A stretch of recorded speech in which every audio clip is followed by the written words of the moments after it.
al que está al lado tuyo, teneme paciencia, decíselo, aprovechá este momento.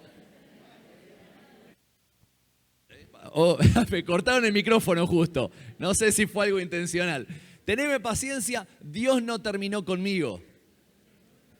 Tampoco es una licencia para hacer cada uno lo que quiera, pero estamos en un proceso donde a veces cuando aceleramos los tiempos de Dios, cometemos el error de echar a perder muchos planes. A mí me encanta hacer asado, tuve un excelente maestro como mi suegro, que no solamente me dio una hermosa hija, la hermosa de mi esposa, sino que también me enseñaba a hacer asado y él mostraba, vení, me decía, y me hacía ver sus asados y todo, así que aprendí muy bien de él. ¿A qué venía esto? No me acuerdo, yo soy colgado. ¿Se acuerdan que ayer pedí que me sacaran la música?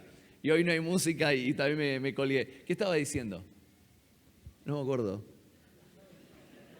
Lo que pasa es que la presencia de mi suegro me sorprendió, ¿no? Yo le dije, lo hace en Buenos Aires a 1000 kilómetros de distancia, lo hizo acá también a 100 y algo kilómetros de distancia. No me acuerdo. Bueno, no importa, vamos a la palabra que es lo más importante. Los procesos, ahí está, los procesos. Ya ahí llegó la información a mi cabeza. Me encanta hacer asados y yo al principio me acuerdo que como en mi casa mi bisabuelo era el que hacía los asados, después siguió mi mamá haciendo unos asados tremendos, después siguió mi papá, gracias a Dios volvió mi mamá a seguir con los asados después de mi papá, porque mi papá es malísimo para la cocina y todo eso, la parrilla, y yo pensé que cuanto más fuego se le ponía a la carne, mis primeros asados de recién casado, hablo de segundo o tercer año porque no teníamos plata para comprar carne, hacíamos un asado de sobuco tremendo, eso sí. Pero me acuerdo que le echaba fuego diciendo, wow, está tremendo, y de repente llegaba a la mesa, lo cortábamos y no sabíamos si meterle sal o mertiolate a la carne, pues estaba roja. Muchas veces cuando aceleramos los procesos de Dios en nuestra vida, por afuera parece que está todo bien, pero por adentro estamos chorreando sangre todavía. Dios nos quiere bien cocinaditos.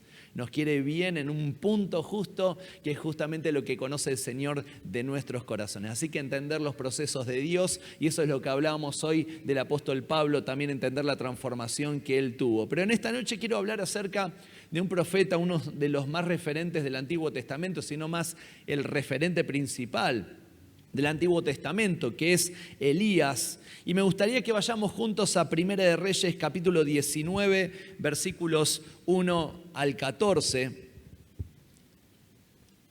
Y dice así: Acab dio a Jezabel la nueva de todo lo que Elías había hecho y de cómo había matado a espadas a todos los profetas.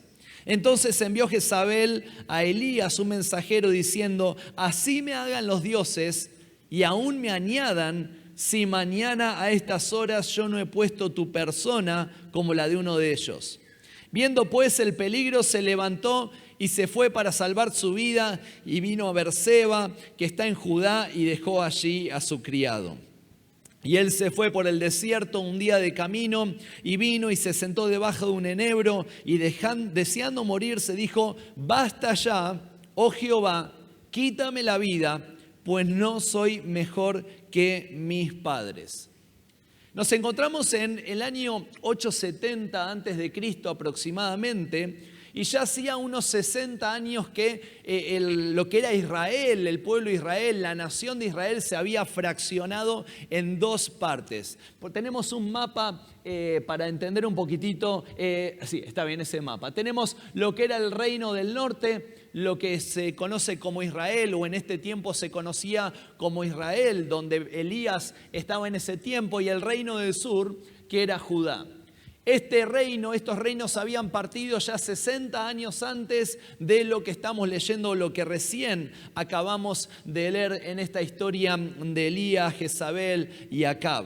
Ahora, en este contexto histórico aparece un personaje, un rey llamado Acab. ¿Y quién era Acab? Les voy a dar una super revelación, era hijo de Omri. O sea, ahí ya tenemos todo bien en claro. O sea, no nos importa mucho quién era Omri, quién era Acab, mucho nos dice la Biblia, pero sí eran personas que habían cometido errores en su devoción a Dios, en su culto a Dios, habían hecho muchas malas decisiones y había sido anteriormente rey Acab. El padre era Omri. Ahora, en ese mismo tiempo, era culturalmente aceptable y entendible que cada rey tuviese videntes o tuviese profetas que los ayudaran para direccionar su vida en las decisiones, tanto personales como lo que tenían que tomar como decisiones a nivel estatal o nacional. Por eso nos encontramos, por ejemplo, el caso de David, que después de haber pecado con Betsabé, pasa un tiempo y aparece un profeta llamado Natán y le cuenta una historia, y a través de esa historia le está mostrando que Dios no estaba aprobando la acción que había tenido un tiempo atrás con el adulterio que había tenido con Betsabé. Eran bien vistos los profetas, eran bien vistos esas personas que le daban al rey de turno, le daban una palabra directa, lo orientaban, lo ayudaban en las decisiones, pero este no es el caso. Porque Acab no veía de una buena manera a Elías. No era que lo tenía en una estima, no era que lo valoraba, no era que lo veía como un representante de Dios, sino más bien lo veía como un enemigo, porque Elías le decía las cosas que Dios realmente pensaba acerca de su reinado. Hoy a la tarde hablaba acerca de un poco de lo que nos pasó con Debbie allá en el año 2000, cuando una mujer me habló por teléfono y me dijo un montón de cosas que me estaban pasando en mi corazón antes de ponerme de novio con Debbie, malas decisiones que había tomado en cuanto a las prioridades de mi vida, y me había enojado con esa mujer de la iglesia porque me dijo lo que yo no quería escuchar. Generalmente somos muy susceptibles cuando hay una voz que hasta incluso es usada por el Espíritu Santo y nos confronta con el pecado. Somos muy susceptibles y enseguida decimos, no, vos me estás juzgando. La excusa, la herramienta preferida de hoy día frente a una confrontación con el pecado es decirle, vos me estás juzgando, ¿cómo me vas a juzgar diciendo esas cosas? Y cuando vienen y me dicen algo así, cuando Dios me mueve a hablarle y ponerle los puntos a alguien, no lo suelo hacer seguido, no soy tampoco el que anda haciendo justicia por todos lados, solamente cuando el Señor me va moviendo.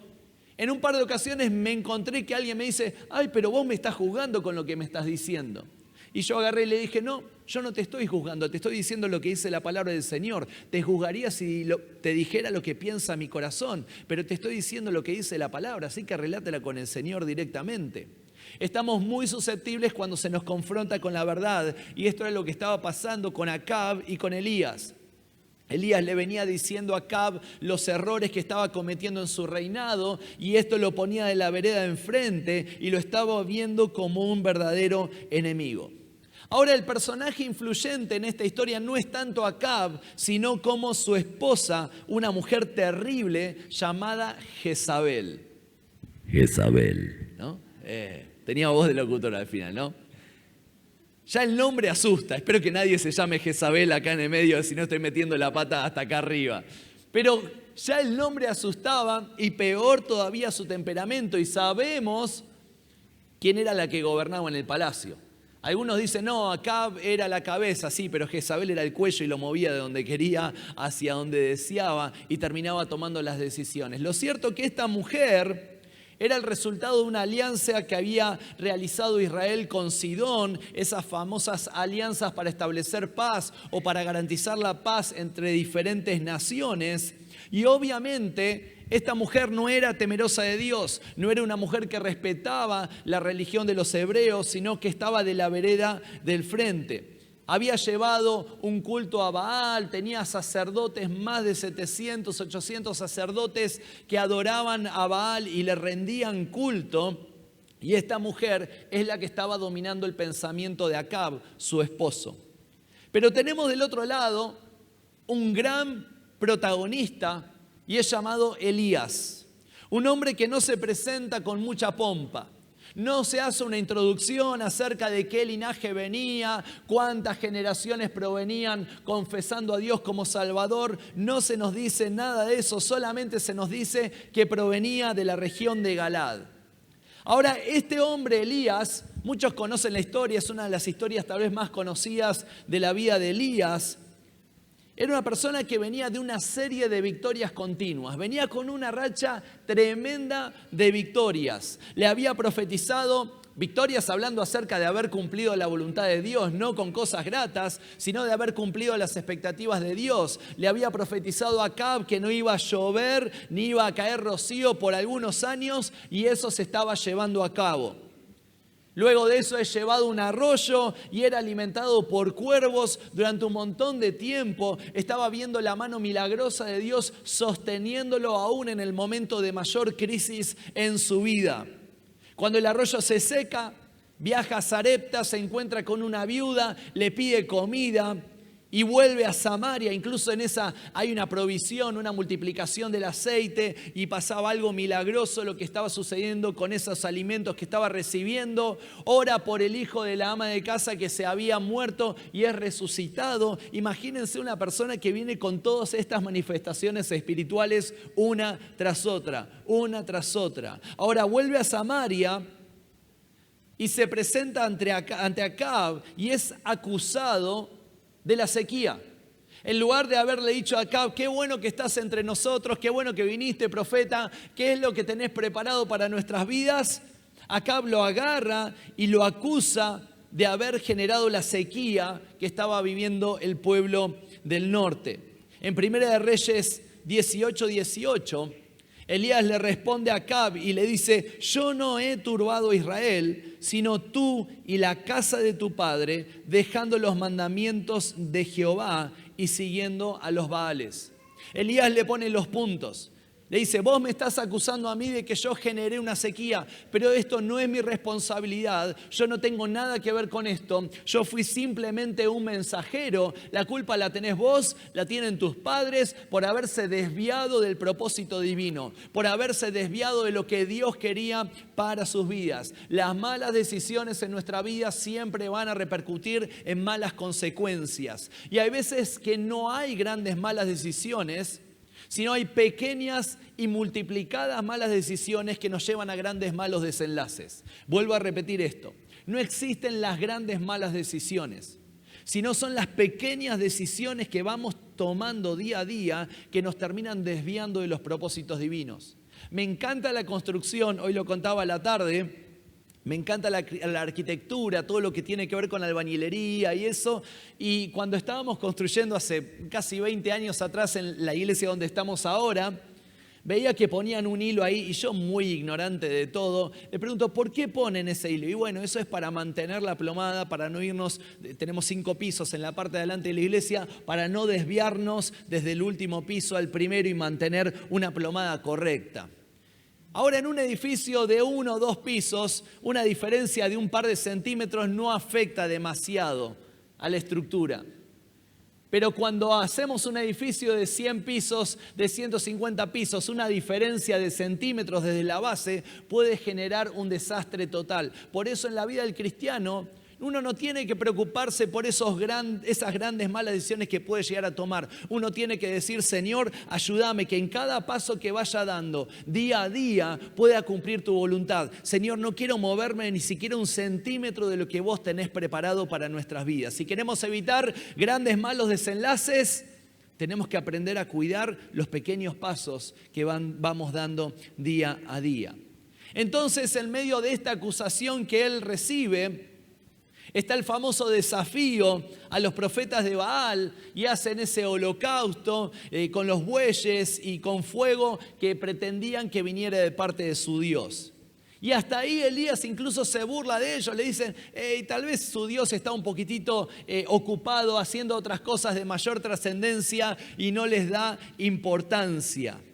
Entonces Elías pide que le traigan los bueyes, pero dice, pero vamos a mojar todo esto, y ya conocen la historia, no quiero demorarme con esto. Dice, vamos a mojar todo esto y vamos a ver cuál es el Dios verdadero. Lo cierto es que la consecuencia es que viene un fuego tremendo que termina consumiendo absolutamente todo, y ahí es donde consecuentemente Acab recibe la información, después de haber matado a todos los profetas y todo eso, de que se estaba viniendo una lluvia. Elías, después de ese sacrificio, con la manifestación de Dios en ese altar, sube en el monte Carmelo y le dice a su siervo que desde arriba vaya bien más arriba, allá dirían acá, ¿no? Bien allá, que vaya ahí y que era muy elevado y le dice, y mirá el mar y fíjate si viene una lluvia. Eran aproximadamente, no sé cuántos kilómetros tenía que caminar para que pudiera observar si venía la lluvia o no. Lo cierto es que su siervo no veía absolutamente nada hasta que a la séptima vez regresa y dice, ve una nube del tamaño de una palma, de una mano. Entonces le dice a través de su siervo, Elías, a Acab le manda a decir que se prepare porque venía una lluvia tremenda. En todo eso, Elías llega a la ciudad de Jezreel antes que Acab y allí terminaría una historia llena de victorias. Había visto milagros, había visto sanidades, resurrecciones, había visto el milagro del fuego descender y consumir el holocausto, había visto la multiplicación en los alimentos, había visto cómo Dios se había manifestado en el arroyo ahí y ser alimentado por los cuervos. Había visto de todo. Pero donde parecía estar todo en orden es donde suceden estos 4 versículos que leímos hace un ratito. Porque acá va y le cuenta a Jezabel lo de los profetas y ella explota en ira. Fíjense cuán poco amaba al pueblo Jezabel, que le importó más su propio culto que el beneficio que Dios había traído a través de la lluvia. Lo de la lluvia, Jezabel pasó completamente desapercibido. A ella le molestó que su propio culto había sido afectado.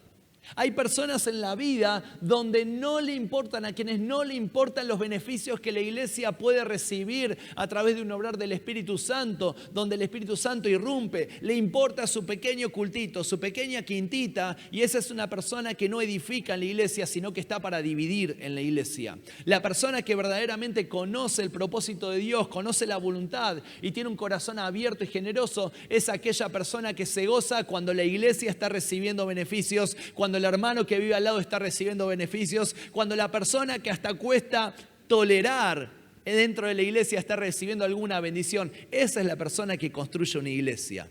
Como dice el apóstol Pablo en 1 Corintios capítulo 12, si un miembro recibe la honra, todos se gozan con él. Esa es la iglesia que es edificada sanamente. Todo lo contrario a lo que esta mujer Jezabel estaba sintiendo por el daño que Elías le había causado a sus profetas. Entonces ahí es donde Jezabel amenaza a Elías. Y eso lo encontramos en el versículo 2 del capítulo 19 que habíamos leído. Y en la NBI dice de la siguiente manera: que los dioses me castiguen sin piedad si mañana a esta hora no te he quitado la vida como tú se la quitaste a ellos. Imagínense, algunos tienen miedo cuando dice, te voy a agarrar, te voy a reventar. Bueno, lo que le dijo esta mujer a Elías superaba ampliamente lo que cualquier amenaza de nosotros podemos llegar a recibir. Que los dioses me castiguen si vos no pasás por espada como lo pasaron mis profetas. Entonces ahí Elías, este hombre victorioso, huye porque tiene miedo y se va hacia Berseba. Empieza a descender hacia Berseba. Había caminado ya varios kilómetros, aproximadamente unos 100 kilómetros. Había dejado a su siervo ahí y él sigue caminando por un día más por el desierto hasta que llega a un arbusto, a un enebro, y le dice al Señor lo que encontramos en el versículo 4. Basta ya, Señor, quítame la vida, pues no soy mejor yo que mis padres. En la NBI dice, estoy harto de lo que me está pasando. Ahora aparecen 2 personas completamente diferentes.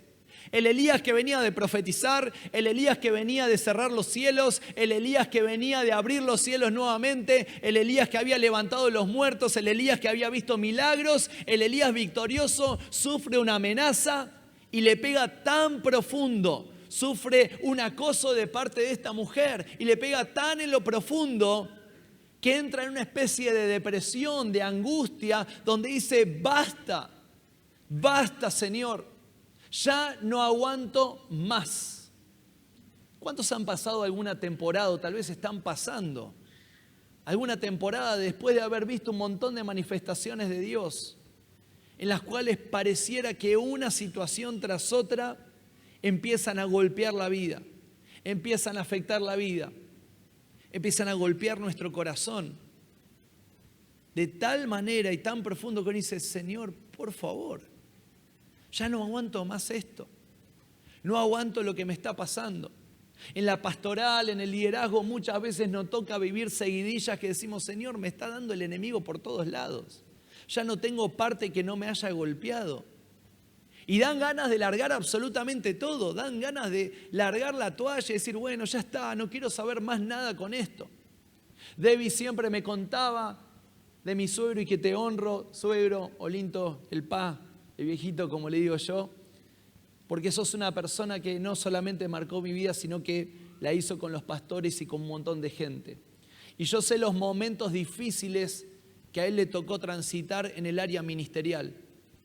Momentos terribles. Y que orábamos con Debbie desde Buenos Aires. Sin embargo, firme en los caminos del Señor. Mis papás, cuántas veces los vi llorar. A mis bisabuelos, cuántas veces los vi a llorar. De ingratitud de las personas, maltrato de la gente, a veces que se va multiplicando y pareciera que el enemigo los utiliza como títeres, todos sincronizados para atacar el corazón de las personas que siguen a Cristo, del liderazgo, de la pastoral. Y llegan momentos donde uno dice, Señor, ya no aguanto más. Enfermedades, situaciones que nos tocan enfrentar, que decimos, como decía Mafalda, no, paren el mundo que me quiero bajar. Señor, ya no aguanto más. Aquel que venía de un montón de victorias y viendo la mano de Dios, se encontraba en una aparente derrota. Sentir que todo va bien, sentir que todo tiene una lógica, que pareciera que está todo encaminado a cumplirse, el cumplimiento de una promesa, que se está por dar el cumplimiento de una promesa, y empezar a ver una instancia tras otra. Elías había olvidado las lecciones que Dios le había enseñado en Querit, en Sarepta, en el Monte Carmelo, y su mirada, en lugar de estar puesta en Dios, se había bajado a las circunstancias que estaba viviendo. En lugar de entender la mirada que Dios tenía desde los cielos, su mirada estuvo puesta en lo terrenal. Pero Dios no lo iba a dejar desamparado en medio de este aparente fracaso. Elías se había sentado abajo de ese arbusto del enebro buscando protección, o por lo menos pasar el tiempo a salvo y ser protegido por ese arbusto. Ahora, Elías en realidad entendía que su protección tendría que venir de parte de Dios. Por eso la historia no queda acá, sino que continúa. En el versículo 5 de Primera de Reyes, que empezamos leyendo, dice, y echándose debajo del enebro se quedó dormido, y aquí un ángel le tocó y le dijo, levántate y come. Entonces él miró, y aquí en su cabecera una torta cocida sobre las ascuas y una vasija de agua, y comió y bebió y volvió a dormirse. Volviendo el ángel de Jehová, la segunda vez lo tocó diciendo, levántate y come, porque el largo camino te resta. Se levantó pues y comió y bebió y se fortaleció con aquella comida y caminó 40 días y 40 noches hasta Horeb, monte de Dios. Y allí se metió en una cueva y pasó la noche, y vino a él palabra, el cual le dijo, ¿qué haces aquí, Elías? Y ahí Elías le responde, he sentido un vivo celo por Jehová, Dios de los ejércitos, porque los hijos de Israel han dejado tu pacto, han derribado tus altares y han matado a espada a tus profetas, y solo yo he quedado y me buscan para quitarme la vida. En los momentos de angustia, en los momentos de problemas, en los momentos donde la racha se nos vuelve en contra, pensamos que somos los únicos que estamos sufriendo. Y encima vamos a alguien y le decimos, che, ¿sabés que me está pasando esto? Estoy necesitando que me acompañe. Ah, no, pero a mí me pasó peor todavía. Y decimos, no, estoy esperando que me consuele, y el otro siempre está peor que uno. Siempre está alguno que quiere ser el protagonista en la historia. Pero acá es donde quiero hacer énfasis, y esta es la parte más intensa de la historia, y qué es lo que nos enseña la vida de Elías. En primer lugar, que en los tiempos de crisis, Dios siempre debe ser nuestro refugio. Nuestra vida debe refugiarse en Dios siempre. En el versículo 5, Elías se encontraba en un viaje hacía un par de días. Y ya lo había dejado su siervo en Berseba, como habíamos dicho hace un ratito atrás. Ahora mi pregunta es, ¿por qué Elías, en lugar de quedarse ahí en Berseba con su siervo, decide caminar más hacia el sur? Estaba bajando desde el reino del norte y no se queda en Berseba, sino que sigue caminando aproximadamente unos 300 kilómetros más. Si estaba cansado, estaba desesperado, podríamos decir, bueno, tal vez quería escapar de la jurisdicción de Jezabel, de Acab, y trataba de garantizar su seguridad.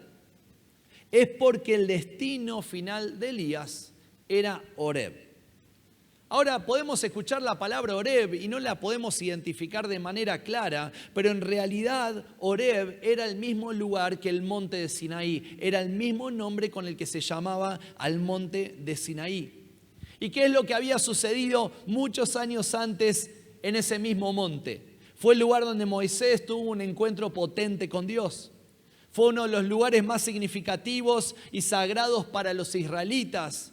Es donde Moisés, ahí en el desierto de Sinaí, llegando al monte, ve esa zarza que estaba ardiendo y no se consumía, y fue llamada la atención de Moisés en ese lugar. Es el monte donde Dios establece un pacto con Israel. Es un lugar donde el pueblo recibe los mandamientos y las leyes para seguir viviendo y tener refugio en Dios. En otras palabras, Sinaí significaba o representaba el lugar de la presencia de Dios, el lugar de la protección de Dios. Y Elías sabía que Dios se había manifestado ahí y buscaba llegar a ese monte, a ese lugar, para seguir viviendo el refugio que le había dado a sus antepasados. ¡Qué actitud tan acertada de parte de Elías! En medio de su desesperación, en medio de huir de absolutamente de todo, en medio de entrar en más caos del que estaba viviendo, dice, voy a dirigirme hacia el lugar donde sé que Dios está seguramente y donde Dios me va a terminar protegiendo. Elías entendió que su lugar de refugio tenía que ser el lugar de la manifestación del Espíritu sobre su vida. No cualquier lugar geográfico, no cualquier lugar, sino solamente el monte de Sinaí donde Dios se había revelado. ¿Cuántas veces en los momentos difíciles, en los momentos de tensión, en los momentos de angustia, en los momentos de crisis, perseguidos por personas, perseguidos por enfermedades, agobiados por diferentes circunstancias, tormentas que parecieran hundir nuestra barca, en lugar de acercarnos a Dios, primero nos acercamos a un montón de sistemas terrenales esperando tener algún tipo de solución? Me acuerdo a mi bisabuela, cada vez que yo tenía algún problema, le decía, abuela, me pasa esto. Y mi abuela calentaba un poquitito de aceite en la hornalla ahí con una cucharita, mojaba el dedo y me ungía con aceite. Decía, vamos a orar al Señor y después vemos qué es el resto de lo que pase. Pero primero busquemos a Dios. Ahora el problema es que muchas veces recurrimos a un montón de otras estrategias y lo dejamos a Dios esperando un costado como una alternativa de consulta, como una opción frente a nuestra prioridad que tendría que serlo siempre. En medio de desesperación, no hay un lugar más seguro que la presencia del Señor. En medio de las angustias, tenemos que entender que nuestro refugio seguro siempre va a ser Cristo. ¿Dónde estamos dirigiéndonos en tiempos difíciles? Allá por el año 2013 me fui al médico a hacer un análisis de rutina, un chequeo de rutina, y cuando el médico estaba viendo mi cuerpo, me dice, mira, lo que yo estoy palpando acá es un tumor. Así, la primera consulta con ese médico. Me dice, lo que yo estoy palpando acá es un tumor y lo más probable es que sea un cáncer. Yo digo, es un carnicero en vez de un médico ese, ¿no? Ya quería agarrar el bisturí rápido el tipo. No, le digo, cuando me dice esa noticia, le digo, no, doctor, ¿estás seguro? Sí. No, mire que yo tuve algunas operaciones y puede ser esto, puede ser lo otro. No, no, me dice, yo no me equivoco. Yo soy más de 30, 40 años de experiencia tengo en esta profesión, yo no me equivoco.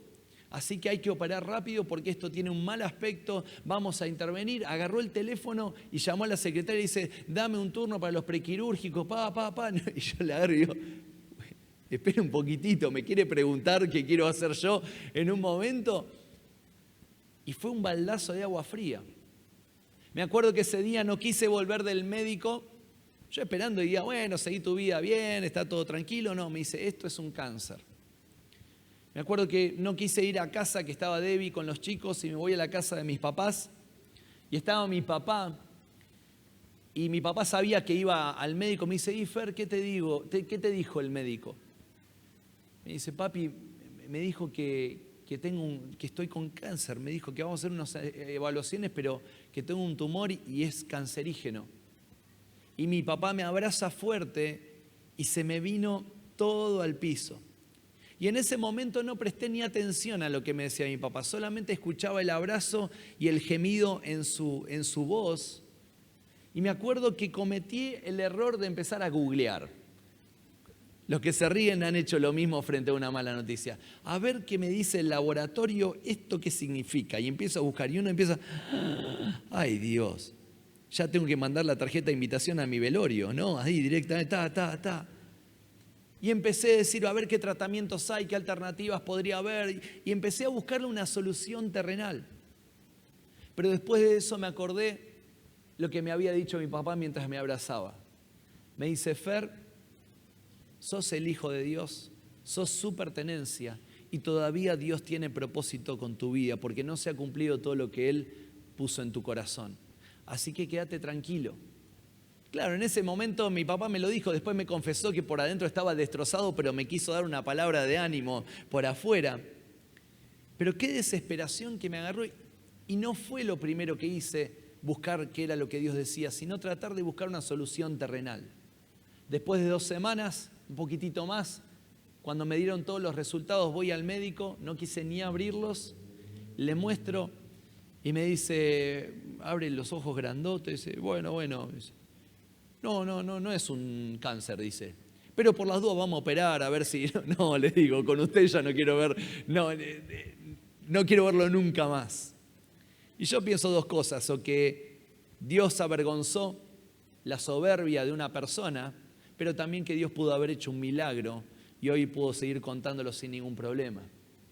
Ahora, en medio de las angustias, ¿a quién recurrimos en primer lugar? En medio de los bajones de la vida, ¿a quién vamos a pedirle fortaleza o en quién está nuestro amparo? Frente a las preguntas sin respuestas en esta vida, el refugiarnos a Dios va a ser siempre lo más seguro que vamos a poder hacer. Yo no sé en cuál tormenta estarás, yo no sé en cuál problema, quién te estará persiguiendo, pero deja de buscar en la gente. Dice la palabra, estos confían en carros y en caballos, pero nosotros confiamos ¿en quién? En Jehová de los ejércitos. No confiamos en la persona, confiamos en aquel que fue el creador y que, como dijimos anoche, lo dijimos hoy, Él tiene un propósito claro con nuestra vida. Por lo tanto, la decisión tiene que ser refugiarnos en aquel que conoce nuestro día de mañana, porque nuestras vidas están seguras en Él. Ahora bien, Elías entra en otro conflicto, porque él se refugió en una cueva. Fue al monte correcto, esperando encontrarse con Dios, pero se refugia en una cueva. Por eso en el versículo 11, Dios le dice, sal fuera y ponte en el monte delante de Jehová. Entonces Elías tuvo que entender que el refugio no era un lugar, sino que era una persona. Tu refugio no es un lugar, es una persona y es Cristo. En Avance Cristiano, en nuestra iglesia allá en Temperley, decimos siempre, Avance Cristiano puede ser una familia, pero tu refugio no es Avance Cristiano, es Cristo. Tal vez usa nuestras vidas para abrazarte, usa nuestras vidas para levantarte los brazos, pero nunca desvíes la mirada de Cristo. Por eso, acá viene la segunda enseñanza. ¿Cuántos me dan 5 minutos más? Levanten la mano. 5, 10, 15, 20, 25, 30, 35, 40. Gracias por ser generosos. Lo segundo que nos enseña esta historia es que para poder ver obrar a Dios tenemos que salir de nuestras cuevas. En el versículo 11 le dice: sal fuera y ponte en el monte delante de Jehová. Elías había llegado al monte de Sinaí, a Horeb, esperando encontrarse con Dios, pero aparentemente nuevamente surge en su vida angustia y una depresión tal que hace que se meta en la cueva. Y acá hago un paréntesis: no te sientas mal por sentirte mal. Hay veces que le escapamos a ciertas manifestaciones que el cuerpo va dando de cosas que vamos almacenando. Entonces, hasta el mejor de los profetas del Antiguo Testamento entendió que estaba pasando un tiempo de angustia. Hay etapas que podemos pasar en la vida y tenemos que aprender a enfrentarlas siempre de la mano de Cristo, pero también de un cuerpo sano que nos puede acompañar en cada uno de los procesos. Elías había llegado a ese lugar, un lugar de aparente seguridad frente a las amenazas que había sufrido desde afuera. Me acuerdo cuando leía esto de Elías, que cometió el error de ir al monte correcto pero meterse en una cueva. Me acuerdo que cuando estaba en el secundario había estudiado en filosofía la famosa alegoría de la caverna. Y ahí tenemos una imagen para aquellos que tal vez no la escucharon o no la leyeron.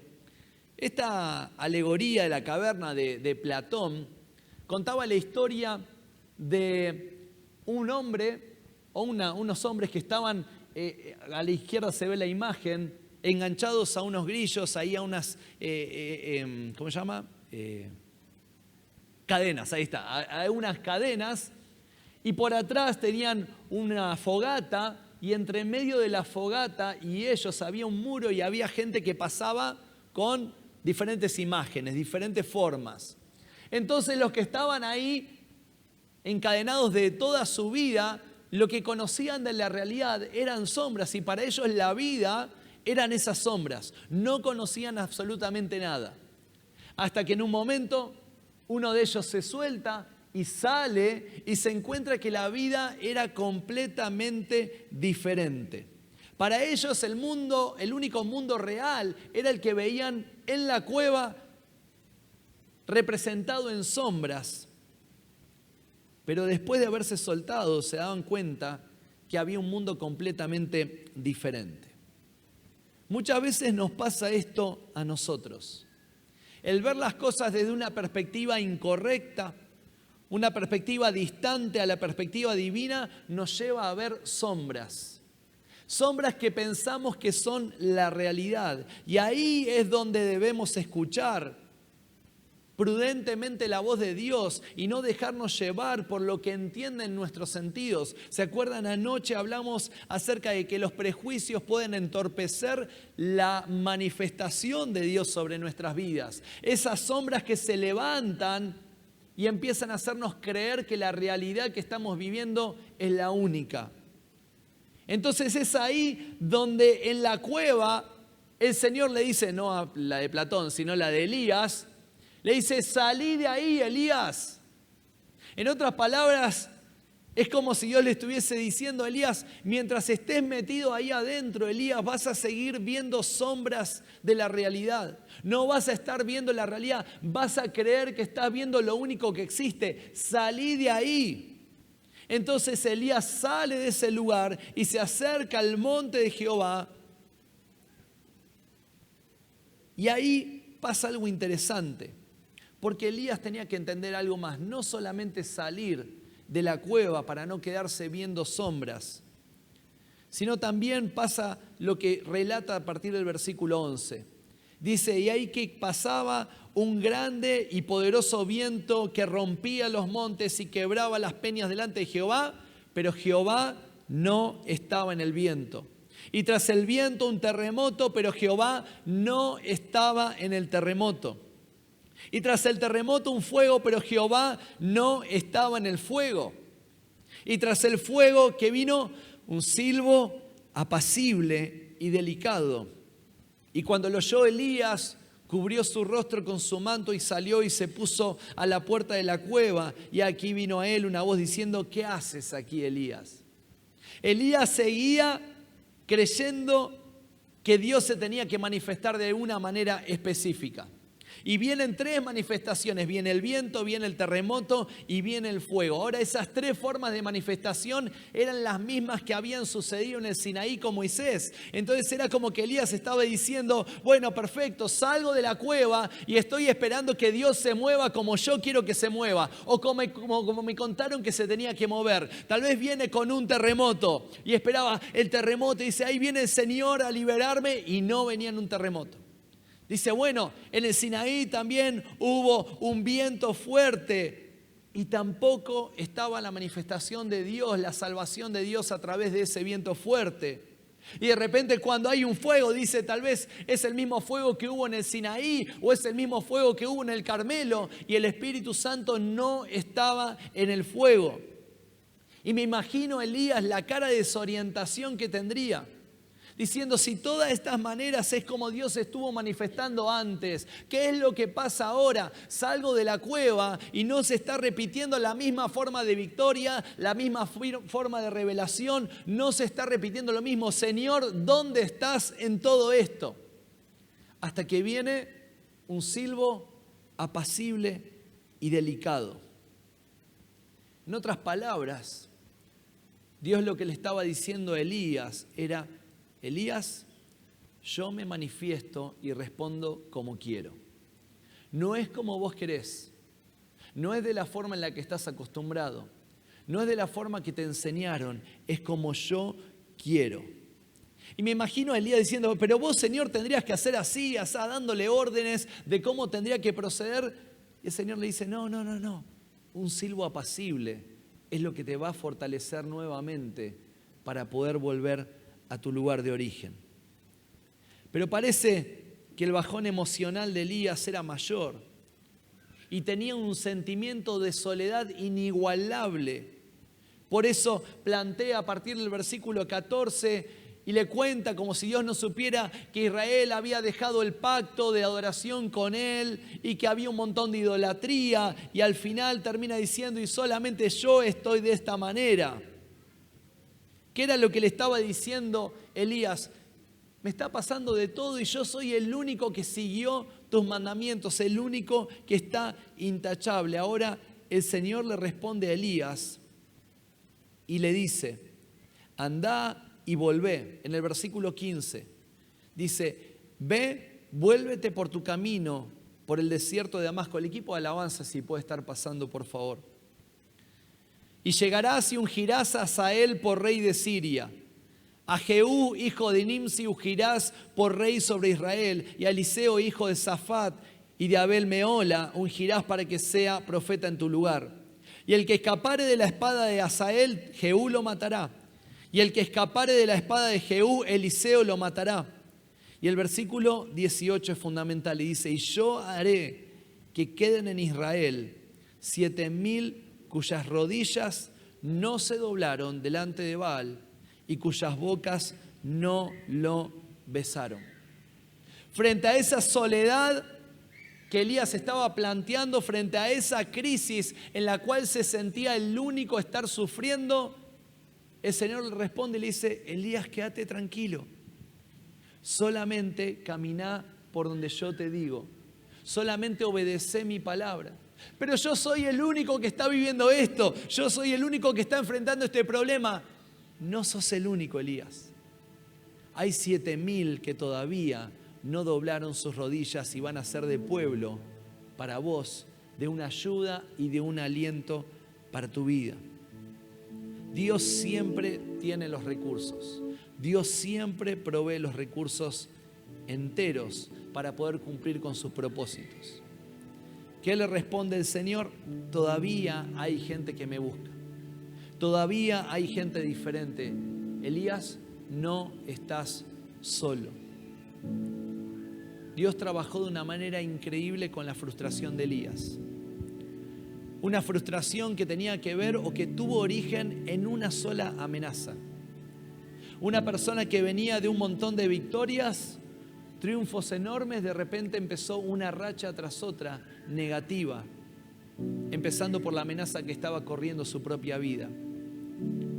Y Elías, desesperado, sale corriendo, deja a su siervo en Berseba, sigue caminando y se acuesta debajo de ese enebro diciendo: basta, ya no aguanto más, estoy harto, quítame la vida, no aguanto más lo que estoy sufriendo. Entonces ahí el Señor le dice: bueno, prepárate, comé, porque hay un camino que te queda transitar todavía. El Señor en esta noche te dice: alimentate, comé, porque todavía no terminó mi obra con tu vida, hay camino por seguir. Ahora Elías fue prudente y llegó a Sinaí diciendo: bueno, acá Dios se me tiene que revelar, pero se metió adentro de una cueva. Pensó que su seguridad estaba en una cueva. Entonces Jesús lo llama desde afuera: Elías, ¿qué haces ahí? Salí de la cueva. No, pero acá en la cueva estoy tranquilo, en la cueva estoy con los recursos necesarios, en la cueva me siento protegido. Elías, salí. Bueno, Señor, salgo, pero seguramente te vas a manifestar con un viento. Pasó el viento. Seguramente te vas a manifestar, si no fue un viento, un fuego. Pasó el fuego. El terremoto, Señor, ¿dónde estás en todo esto? Me imagino que le volvería a la mente unos días antes, unos 40 días antes, donde estaba ahí diciendo: estoy harto. Diciendo: Señor, de vuelta me tiene que pasar lo mismo. Otra vez entro en esta angustia y de repente un silbo apacible. Una respuesta de parte de Dios diciendo: no es como vos querés. Las cosas no se resuelven desde tu visión, desde tu óptica. Se resuelven desde mis alturas. Y ahí es donde Elías dice: pero Señor, encima de todo esto estoy solo. Estoy agobiado, el pueblo está desviado. Le dice: Elías, no te encierres, estás viendo sombras de la realidad. Porque hay 7,000 que te van a levantar los brazos. Hay un pueblo que todavía no ha doblado sus rodillas. Hay un pueblo que no ha besado a Baal. Hay un pueblo que ama a Dios, que me ama como vos me amás. Cerrá tus ojos por unos momentos. ¿En qué cueva te estás refugiando? ¿Cuáles son las cuevas que estás eligiendo en este tiempo que tal vez estás viviendo de pruebas, de aflicciones, de angustias? ¿Qué sombras son las que te hacen creer la realidad terrenal? ¿Qué sombras estás viendo? ¿En qué sombras estás creyendo? El Señor en esta noche te dice: mientras estés en la cueva vas a seguir viendo sombras. Mientras no te animes a salir, vas a seguir creyendo que vos tenés la forma correcta. Mientras sigas queriendo solucionarlo con tus propios medios, vas a seguir fracasando y hundido.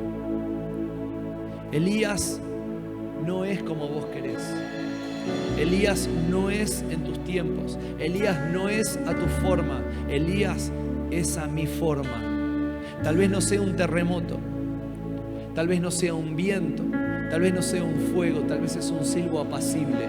Algo que no puede impactar a nadie. Pero cuando está en las manos de Dios, usado por las manos de Dios, puede traer esperanza, puede traer aliento y puede traer destino. Elías, levántate porque hay un pueblo que va a sostenerte. Hay un pueblo que te va a ayudar a llegar hasta el final. Hay un pueblo que todavía sigue creyendo en mí. Hermano, en esta noche te digo, no estás solo en este proceso. No estás solo en esta frustración. No estás solo en esta mala racha o en esta mala temporada. Hay un pueblo, hay una casa, hay una iglesia, hay amigos en la fe, hay hermanos en la fe que son los que te van a levantar, te van a sustentar, van a enderezar tus rodillas, van a levantar tus brazos. Y el Señor te dice, no estás solo, solamente salí de la cueva, solamente salí del lugar de refugio que crees que es el correcto, salí de tu área de confort, salí de lo que vos querés escapar, Solamente refugiate en mí. No te pongas debajo de un enebro, no te metas adentro de una cueva, no mires sombras, no mires imágenes. Poné tu vista en mí, que yo estoy levantando, estoy preparando un pueblo para hacer guerra a aquellos que se levanten en contra tuya. Y si zafan de uno, el otro lo va a agarrar. Y si zafan de las manos del otro, el otro lo va a agarrar. Vos quedate tranquilo, que si caminás en mis caminos, mis promesas son sí, amén. Lo que yo prometo lo cumplo. No es en tu forma, no es en tus tiempos, no es con tus trámites, es con mi Espíritu Santo, es con mi poder, es con mi vestidura. Y el Señor te la da en esta noche. Solamente ¿qué tenés que hacer? Salir de la cueva y correr al propósito de Dios. Este altar está abierto para si querés pasar y decir: Señor, quiero salir de la cueva, no quiero seguir viendo sombras, no quiero seguir estando engañado. Pasá ya mismo a este lugar y decirle: Señor, quiero encontrarme con vos. No quiero estrategias humanas, no quiero estrategias terrenales, quiero encontrarme con tu vida. Todos puestos de pie, y los que digan: Señor, yo quiero salir de la cueva en esta noche.